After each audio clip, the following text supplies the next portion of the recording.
Private బల్లల చదువు ఏ పాటి కమ్మగుంటదో ఇప్పుడు తెలిసింది. రంగురంగుల డ్రెస్సులు పట్టించుడు, ఎల్కేజీ పోరానికి కూడా 10 కిలోల పుస్తకాల బ్యాగు తలిగిచ్చి మరి వీళ్ళు చెప్తున్న చదువులు ఎట్లున్నాయో ఎరికేనా? ఉన్నాయి లేని అన్ని పట్టించి వేలకు వేలు ఫీజులు కట్టించుకునేటోళ్ళు ఏం చేస్తున్నారయ్యా అంటే ఇది కథ. చదువు శారెడు బల్పాలు దోషరన్నట్టే తయారైందుల్లా ప్రైవేటు బడుల పోరగాళ్ళ ముచ్చట. అరే చదువులంటే ఎట్లయిపోయినాయి అయ్యాను రేపు పోరగానికి 3 ఏళ్ళు దాటంగానే గుమ్మిలున్న 3 పుట్ల వడ్లు అమ్మి చిన్న బడుల్లో తోలుతుంటిరి. కానీ అవన్నీ ఉత్త మీది మెరుగుల చదువులేనని బయటపడ్డదుల్లా ఇనురిగా. ఇగో దేశంలో ఉన్న బడుల్లో చదువులు ఎట్లున్నాయని చెక్ చేసేందుకు SCERT అంటే రాష్ట్ర విద్యా పరిశోధన శిక్షణ మండలి అని ఒకటి ఉంటుంది. గది మన తెలంగాణలో ప్రైవేటు బడుల చదువుల బండారం అంతా బయట పెట్టింది.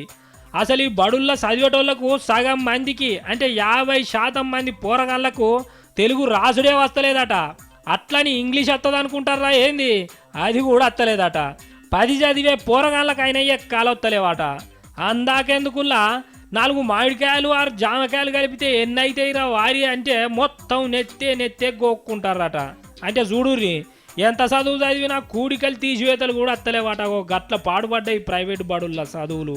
ఇక బగ్గ చదువు వచ్చిన సార్లేమో సర్కారు బడుళ్ళు ఉండే, ఇక చదువు రాని వాళ్ళంతా ఇట్లా ప్రైవేటు కొలువులు చేయబట్టే ఇక వాళ్ళకే చదువు చక్కగా రాకపోయా ఇంకా పోరగాళ్ళకే చెప్తారు చెప్పుర్రి. ఇక దాంట్లకు మళ్ళా ర్యాంకుల గురించి పట్టించుడు చదువులే. ఇక ఈ కథల పడే వరకే ప్రైవేటు బడులన్నీ శుద్ధ సన్నాసి బడులు అయిపోయినాయి అటుల్లా.